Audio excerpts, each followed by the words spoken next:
What's up, buttercups? Welcome to Mean Age Daydream with me, Gerb, with me, your host, Brian McWilliams, having mental breakdowns in front of you and trying to talk through a stroke. I'm like that chick that was on the, was it the Emmys or the Grammys who just had a complete stroke breakdown.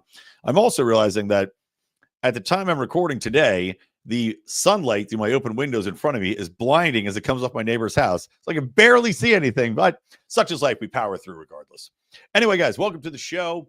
A lot to talk about today, but I think, and tell me if I'm wrong, I think people are a little bit fatigued when it comes to talking about the end of the world, the Israeli-Iranian conflict, and everything else. So we'll talk about that very briefly at the start of the show. I'll give a couple quick thoughts on it, and then we will get into some talk about Hollywood, what's going on in the entertainment industry, because some interesting things are happening with films that are coming out, films that are getting reviewed right now, and also some statements by actress Dakota Johnson, who is actually the daughter of Melanie Griffith and Ron Johnson. And it's interesting to see somebody that came from essentially, a purely nepotistic standpoint, who you think would be completely brainwashed within the system, kind of get shaken up and out of it. And maybe that's as a result of the absolute failure of her film, Madam Web. But we'll talk about that a little later. And hopefully my computer holds up here, because it looks like it's going a little jiggity China, the Chinese chicken on me here. Whatever. What are you going to do? Anyway, if you like the show, guys, if you like me or hate me, you can still follow me on Twitter to yell at me at Brian McWilliams, follow at Lions of Liberty. And of course, reminder, we now have a full slate of shows on the network here, having added Brian Nichols and Lou Perez. And of course, the new show Politics, which will be coming out on Friday, which Lou, Perez, and I will be doing this week. So that being said, things are afoot. Obviously, Israel did attack Iran. They have bombed them. They are trying to take out different facilities. It has been bragged by Donald Trump that Iran the U.S. supremacy over Iran's air is now completely and under total control of Israeli air forces. This is due to the Israelis jamming their radar, jamming different signals. I don't know how true that is. I'm going to presume there's a lot of truth to it. But again, in the fog of war, especially in a propaganda-style war where Israel has far more of a propaganda arm than does Iran, similar to what's happening with Ukraine and Russia, it's hard to believe what comes out and what is announced. That being said, Donald Trump saying we have control over Iran's airspace, that the United States has, is helping them with airstrikes and capabilities there. Well, that essentially does mean that we are at war with Iran. I hate everything about it. I had tweeted out that this strike is, the initial strike by Israel was ridiculous, an insane act of war, an insane aggressive motion. And the premise this is built on, which is that Iran has a nuclear weapon. They're going to have it any week now. This has been repeated ad nauseum by Israel for 30 years. Easily 30 years. Still don't see a nuke. And I tweeted out that, okay, all of these neocons, all these war hawks have said, well, they're justified, and the America has to go to a war with Israel at its side and destroy the nuclear capabilities of Iran. We must attack them. You're seeing all these neocon war hawks, including Ted Cruz and many others, say they stand with Israel, and now is the time for war with Iran. Mike Pence, former VP Mike Pence, now is the time to go to war with Iran. Okay. The premise this is based on is that the Iranians having a nuclear is imminent. Again, very dubious claim, backed by nothing. Tulsi Gabbard just very recently had said that there was no evidence of this. This was like a month ago. No evidence of this coming out. To go on the premise, even if it were true, that we have to bomb Iran because of their having a nuclear weapon. God, this feed is fucked up and I can see it. It's driving me nuts. Well, whatever. It's already started. So going on the premise that they have a nuke and so we have to go and bomb them, ridiculous. Because number one, what would happen if Iran has a nuke? Let's say they have a nuclear weapon right now. What's going to happen? Nothing. Nothing's going to happen. They're not going to use it. They're not going to attack Israel with the nuclear weapon. They're not going to attack the United States with the nuclear weapon. It is purely as a deterrent. Using an offensive nuke at this point in time would result in one thing. If let's say Iran actually did it, one thing would happen. They would be removed from the face of the planet. That's it. Every nation would immediately rain hellfire down upon them and make it into glass. That part of the world would no longer exist because every nation would immediately remove them forcibly. It would be the fastest elimination of a people that has ever existed in the history of the world without some sort of natural disaster like a Pompeii. But the result would essentially be the same. They would be no more. They would cease to exist as a country and as a people. Why would any nation do that? North Korea is a perfect example of this. North Korea has nuclear weapons. Have they used them? No. Why? Because they would cease to exist. In what way would it benefit Iran? Even if you hate Israel with every part of your being, every core of your being, even if the presumption is that every person in Iran hates Israel and wants to nuke them off the face of the planet, which is not true because there are factions in Iran that do not want this, that want to overthrow the government, that want to live in a Western society. Look, there is a lot of motion within Iran. And I know this firsthand because I work with an organization, or I worked with an organization kind of on and off as needed, that actually is the only organization that can provide aid to Iran as ratified by the United States. The only one that can provide the United States, that is permitted by the United States to send food, aid, financial supplies to NGOs and different factions in Iran, primarily to help children that are suffering in that area. Now, knowing that, there are a large component of people in Iran that want things to be normalized. I can tell you that the factions in charge are not going to go out there, destroy their ruling factions over the country. They're not going to go out there and decide, okay, well, you know what, because we don't like these people, we're going to upturn the apple cart. We're going to remove our power.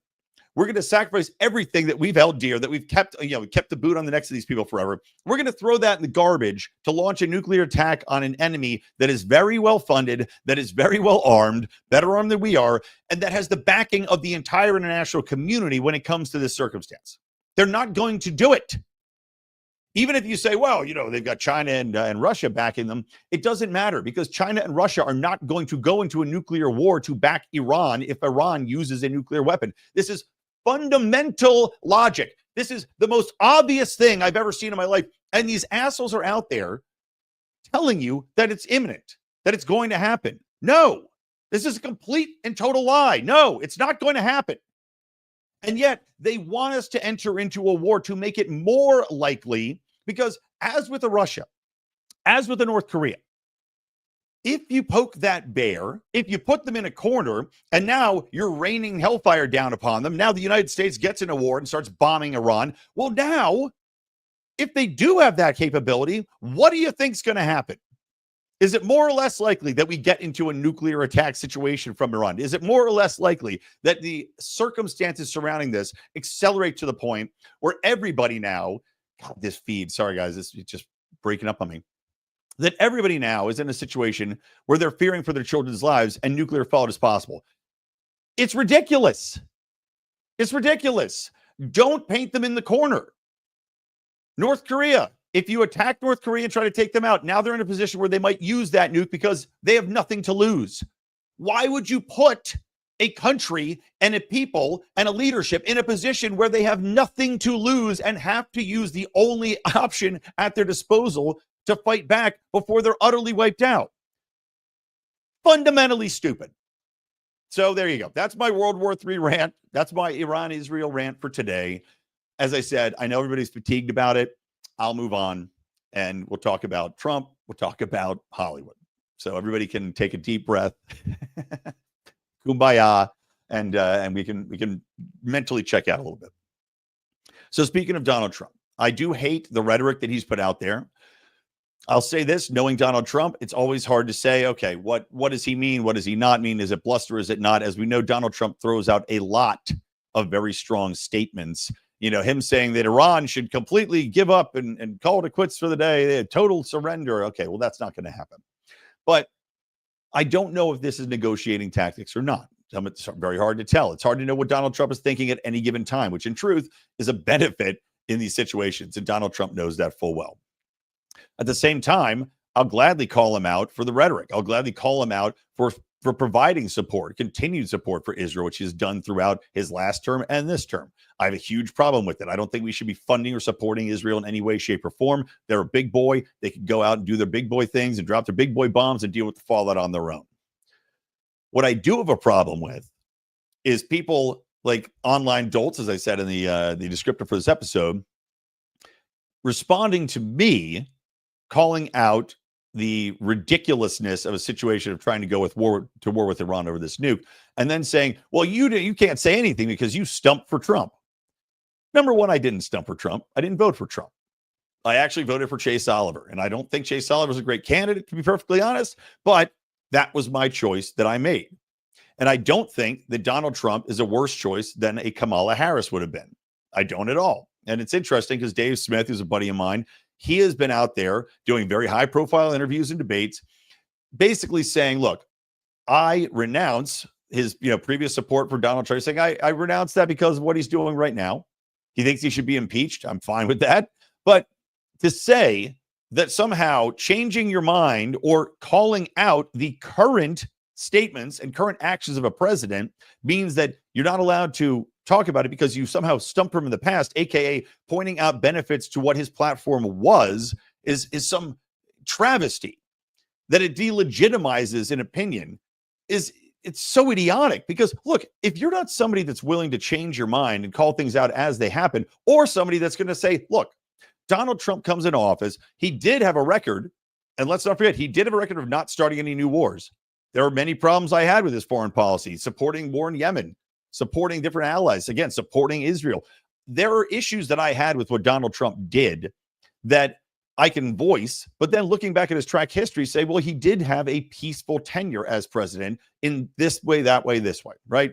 I do support and continue to support the anti-DEI push that he's made to de-radicalize a lot of government programs, a lot of academic programs and institutions, a lot of state programs and institutions that were basically engaging in blatant racism. I love that kind of stuff. I think we have to do it. I think the culture of America demanded it, and it brings some sanity back. I mean, even the Democrats have said, we pushed this way too hard. They're pulling back from that. That's a good thing. So it's not stumping for Trump to support the good things and call out the bad. That's what any honest intellectual person should do. And for these dipshits to come out there and say, well, you're not allowed to talk about it because you out there stumping for Trump. And oh, look what a hypocrite. You made the wrong choice. I don't think I did. Let's be perfectly fucking frank here, folks. Do you really think that the war-crazed Democrats, and that party has been even more pro-war than the Republican Party has in recent years, do you think that if Kamala Harris was in there, you'd have a different situation? Or do you think it would be worse? Do you trust Kamala Harris over Donald Trump? Because I don't. I honestly don't. Do you trust a Joe Biden? If Joe Biden got reelected, if somehow stumbled through and had enough methamphetamines or whatever else anti-cancer drugs in his system to manage to get reelected? Do I want Joe Biden and the cadre of people that were controlling him that we know about now, that were calling the shots and signing the audit pen? Do I want them deciding if we should go to war with Iran? No, I don't. It's ridiculous to even presume that the Democrats would be better in this situation. They would make the exact same bad decisions, except in truth, they may make even worse decisions. Look at a Hillary Clinton. Look at her track record. She was apparently one of the top advisors to Biden in his dementia-riddled state. Hillary Clinton is a war hawk. She's a neocon. Hillary Clinton, famously, in regards to overthrowing Syria, we came, we saw, he died. She's rooting on regime change that ended horribly. Look at Libya. Libya with Gaddafi. Look at what happened with Gaddafi. They overthrow Gaddafi. They sodomize him to death with a bayonet or whatever it was. They parade him through the streets. And now Libya is an open-air slave market. The country is in tatters. It's in ruins. Regime change never works out. And the Democrats would loudly cheer this on at all given times. So I'm sorry. Don't come at me with, you stumped for Trump and somehow I should regret my decision here or my support voiced in different policy matters for the man. when the alternative is, if anything, more likely to end in all-out war for the United States? Do you people listen to yourselves? It's like this constant battle with people. And this happened during COVID. You know, my whole diatribe about the good people theory, where no matter what comes out about COVID, because so many people on the left cheerleaded lockdowns, demanded, and that's the irony of the No King's Day, of course, those parades was rich because so many Democrats demanded that people be ostracized, canceled, locked away, jailed, have their children taken away from them as they cheered on a pure authoritarian state going out there and marching against No Kings. But hypocrisy has never been a strength of the left. So looking at people online, and, you know, the good people thing with the COVID, as I mentioned, is essentially that whatever evidence comes out, when you've destroyed lives, when you've invested so much in saying one thing and making your identity this one political variety, you will never admit you're wrong, and you'll attack anybody who dares to bring anything else up. The same thing happens when it comes to the libertarian crowd and stuff like this with Donald Trump. And you know, you got to support the Libertarian Party no matter what. And look, I work for the party. I'm all for supporting the party. It's just that I voted for Chase Oliver. But it shouldn't be something where you identify so hard and that anybody now who criticizes something that you agree with, like the criticism of Donald Trump, you agree with the criticism. You agree with condemning war with Iran. You do with condemning the funding and the backing of Israel in these actions. You agree with all these things, and then you're attacking people that are now loudly agreeing with you because they changed their mind or they're calling out a man who they previously supported. How stupid are you? Why would you do that? You have people coming around to your side of the fence, and your first instinct is to attack them so that you feel good about yourself.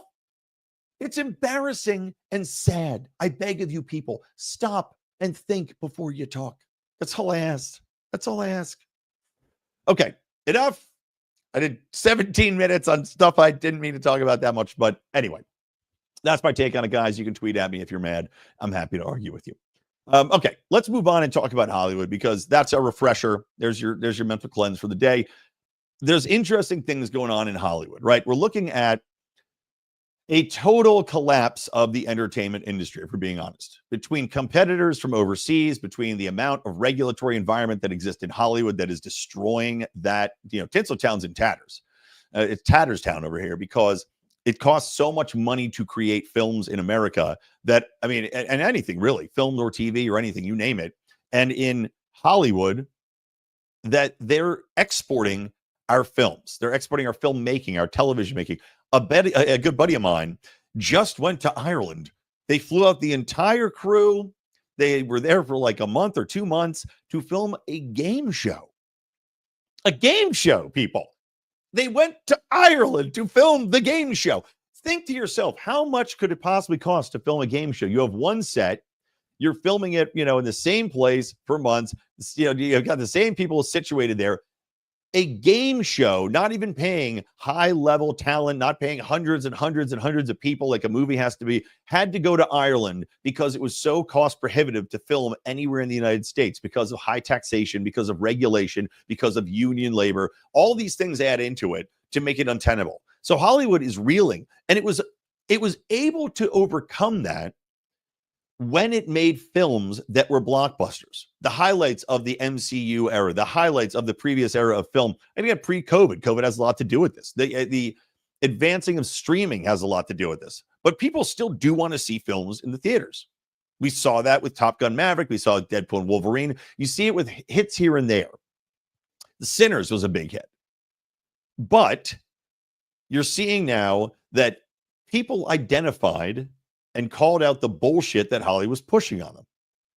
And all these films that have come out as of recently that have just failed so miserably, from Disney, from MCU, pushing, quote unquote, the message, pushing this directive of you will be proselytized into our thinking, and if you don't like it, screw you, and we will loudly tell you that. I mean, Rachel Zegler in Snow White is a perfect example of this, and I've talked to this in video games as well. That industry as well has been hoisted on its own petard, pushing this messaging, pushing the trans agenda, pushing, you know, you name it, you got it, the patriarchy, girl bosses.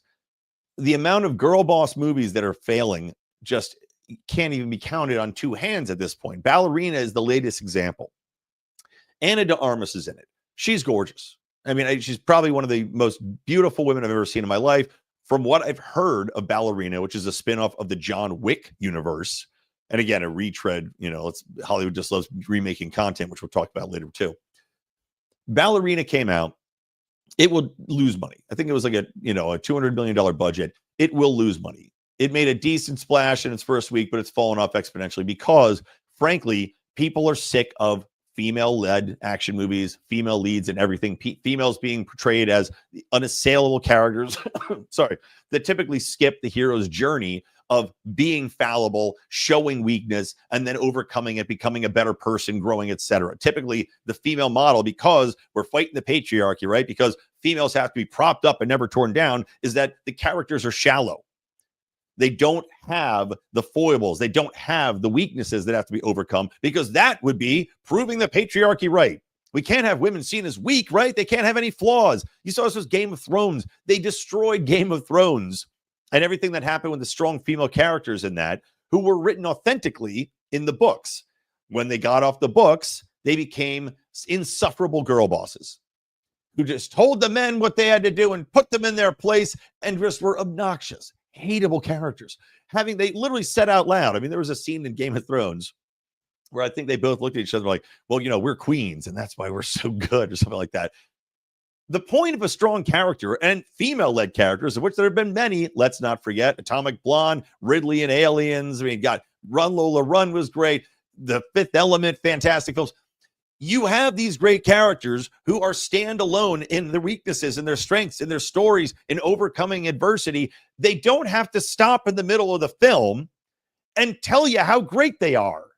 They don't have to stop in the middle of the film and wink to the crowd and be like, the patriarchy certainly does suck, right? Women have it so hard. The beauty was that you liked the character and you weren't being preached to.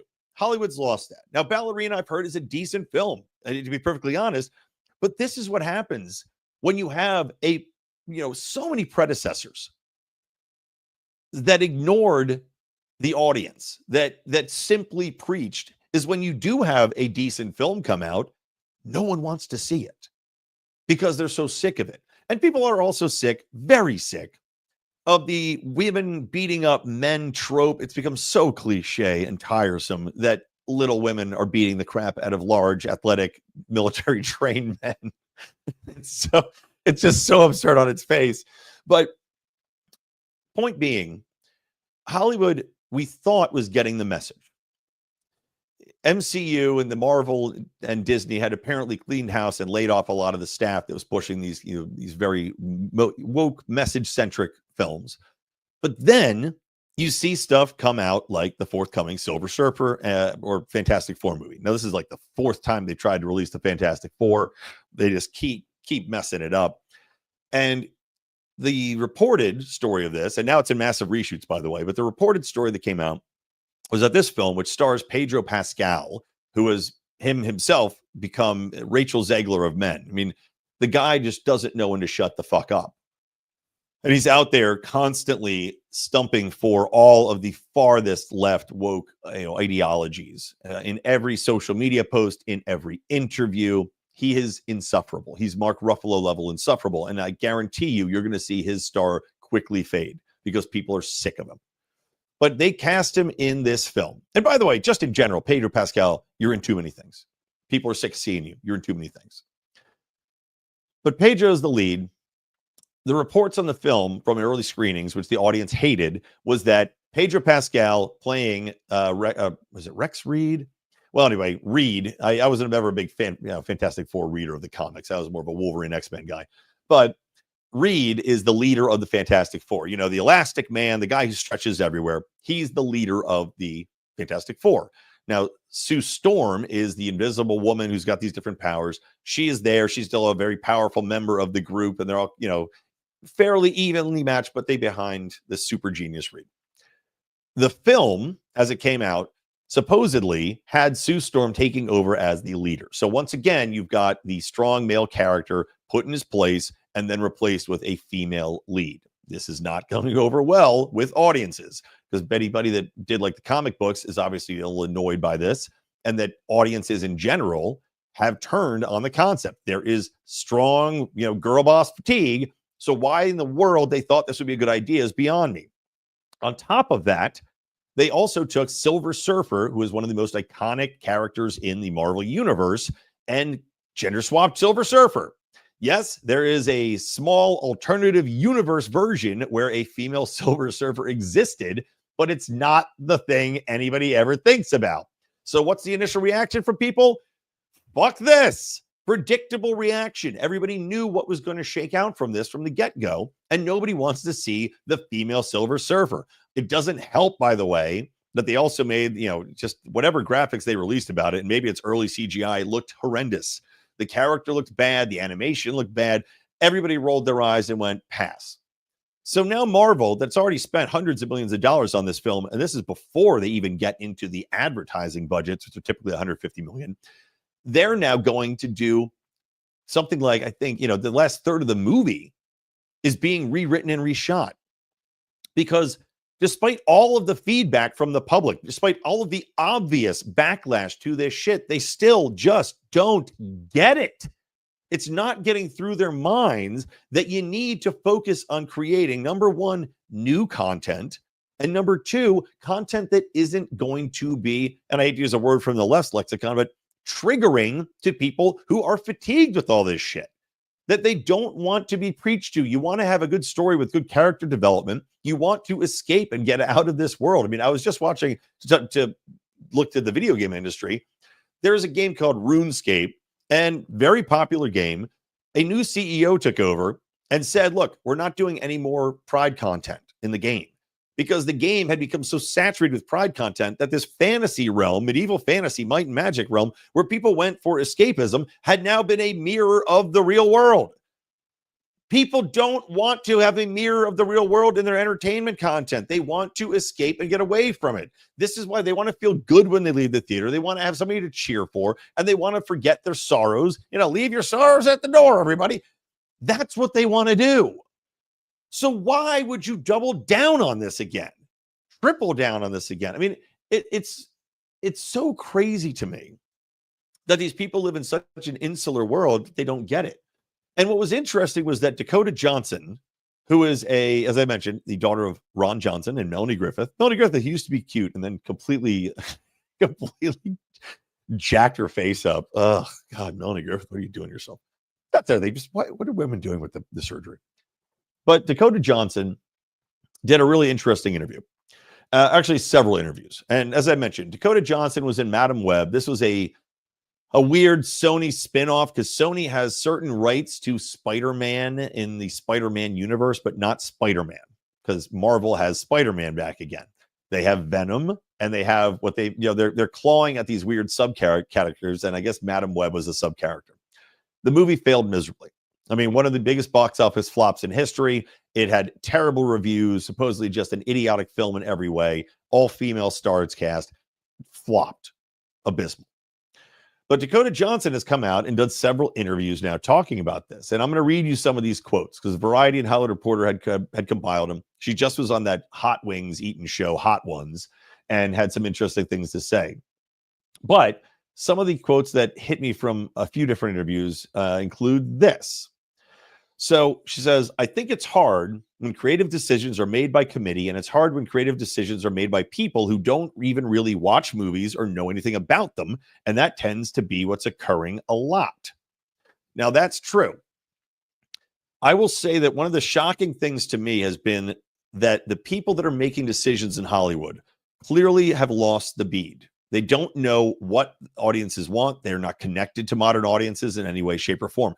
And my theory on this harkens back and reminds me of a book, because I'm a screenwriter. I'm still trying to get films made. I'm still trying to get into the industry, and I'm sure stuff like this doesn't help me. Probably, I honestly do wonder if I was just a left-wing honk making videos, stomping for all the dumbest activist positions, if I would already have a career in Hollywood. But there was a book called The Mailroom. Really great, interesting book about William and Morris, which now merged with Endeavor, so it's WME. But William and Morris was the biggest talent agency in the business. This book, The Mailroom, categorized a rise to the top by one of the people that worked there, who went from the mailroom to become president of William and Morris. But the point of this book was that anyone could get in the industry. If you had enough gumption, if you had enough creativity, if you had enough talent, if you had enough hard work in you, there weren't all of the barriers in place as there were today to getting into these positions. There wasn't as much pure nepotism as there is today in the industry. And I can tell you for a fact, as somebody who's been trying to get in there, the nepotism is so strong.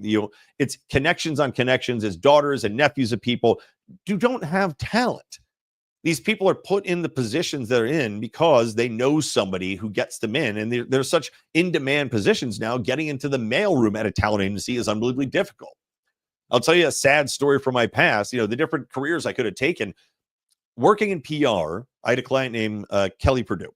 He was a winner of The Apprentice, Donald Trump show, The Apprentice Season 2. Now, I worked with this guy. I had gotten him through my own talent and gumption and creativity.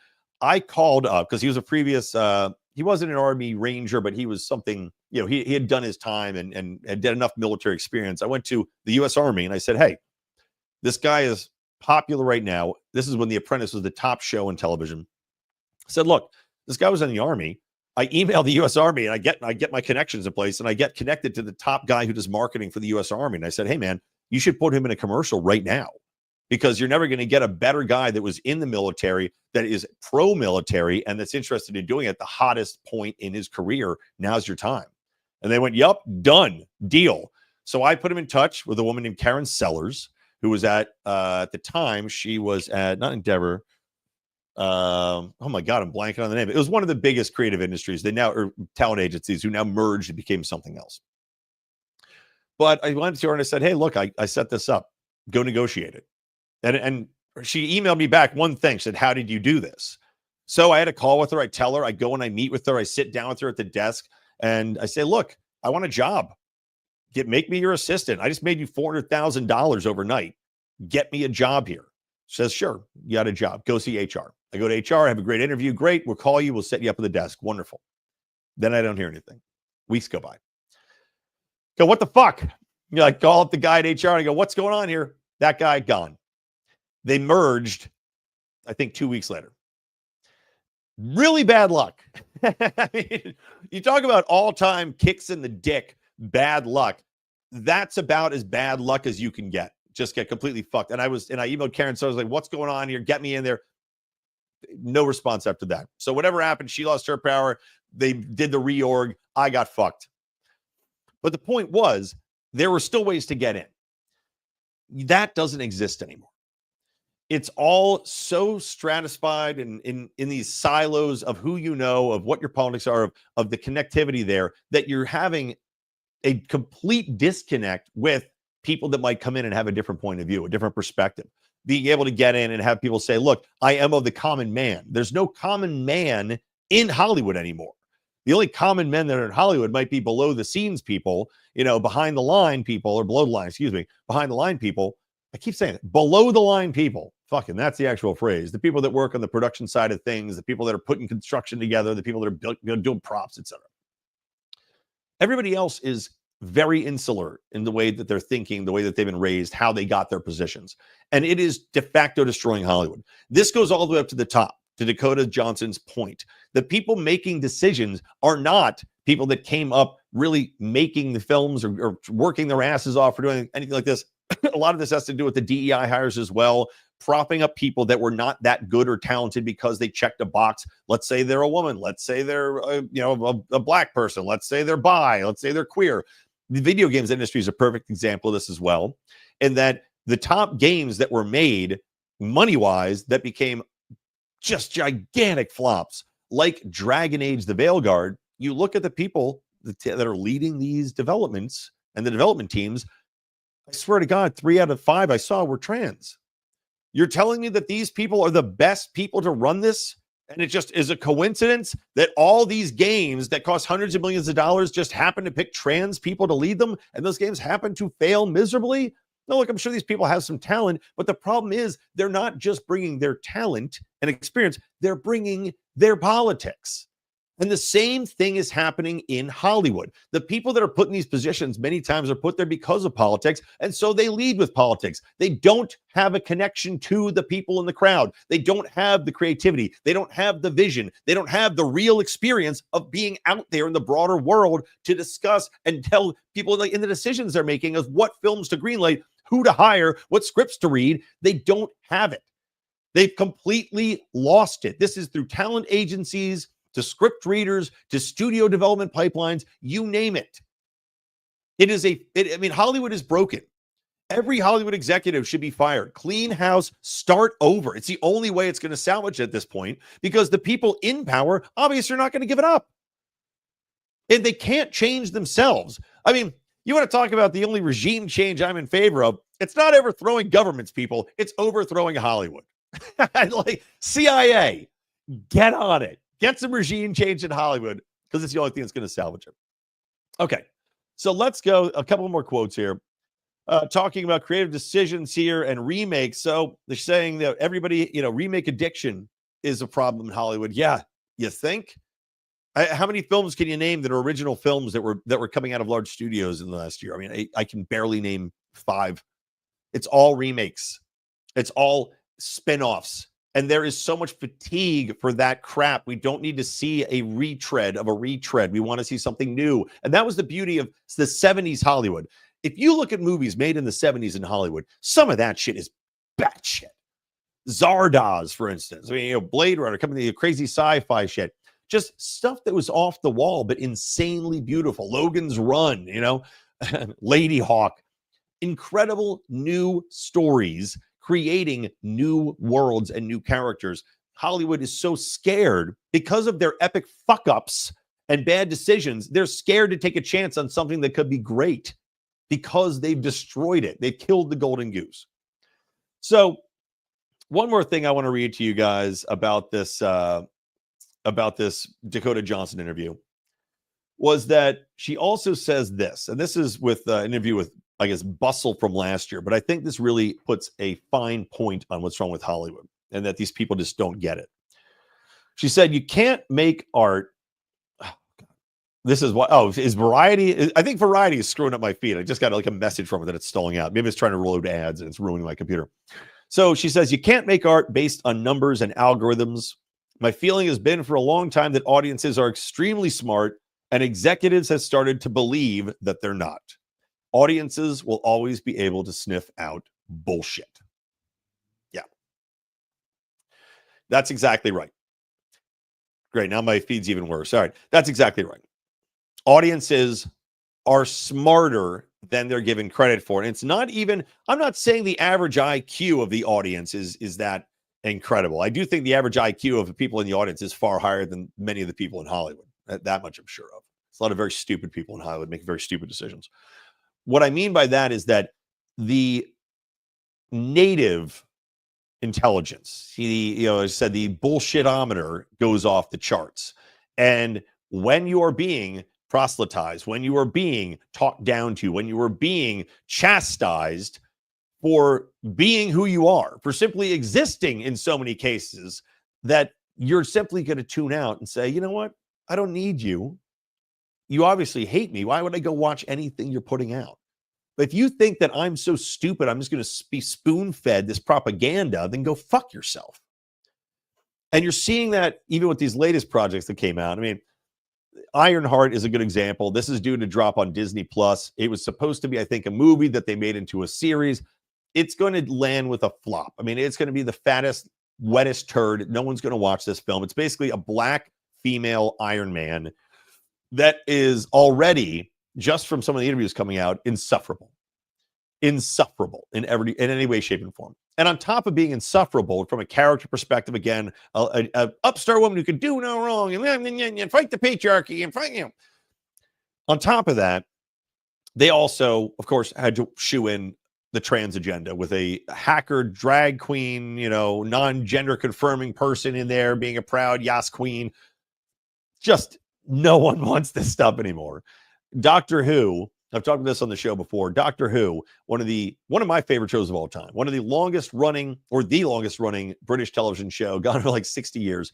That is now on hiatus, maybe a permanent hiatus, because the assholes running the show at the BBC pushed the message so hard with a black gay doctor who followed a female doctor that also, first female Doctor Who that tanked the ratings. Then they followed that up with a black gay doctor and his trans daughter who traipse around having interactions and telling stories that were purely to tell you what you should be thinking. All-time low ratings for the show, got worse with every single episode, and now that show is basically dead. I don't know if it'll ever come back. I'm sure it will. If they're smart, they'll wait 5 years, wait for the culture to fully swing back, and then make a good show again. Sorry, guys, I'm starting to get a little cold and it sucks. People know bullshit. They may not even know it mentally. They might not even intellectually understand it. They're not thinking through it that hard, but you just know in your heart when you watch this kind of thing that it's bullshit and that these people are trying to sell you something that you just don't want. And until Hollywood cleans house, wakes up, starts to embrace a much, much broader way of attracting talent, hiring talent, bringing in different viewpoints, and embracing the actual culture and community rather than living in their tiny, ever shrinking ivory tower of influence, then that industry is fucking toast. All right, guys, thank you for watching and subscribing. If you haven't subscribed, please do subscribe to the Lions of Liberty Network podcast feed, YouTube, hit notify. We are very shadow banned on YouTube still. That's what happens when you're a very old podcast that went through the YouTube wars of the last few years. Hit notify. And of course, if you want more like our show Meme Wars that we do every other Friday, going through some different memes and talking about current events, that's behind our paywall at patreon.com/Lions of Liberty or lionsofliberty.locals.com. We also have our show Degenerate Gamblers going to be coming back for football season. I do my morning rants, Good Morning Fuckhead morning rants. You can listen to those, and secrets, lies, and cover-ups. There's a lot to hear behind the Lions of Liberty paywall. All right, that's it. Thank you, guys. From me, Brian McWilliams, from the Lions of Liberty Network, and from Mean Age Daydream. Keep those electric eyes on me, babe. Keep that ray gun to my head. Talk to you later.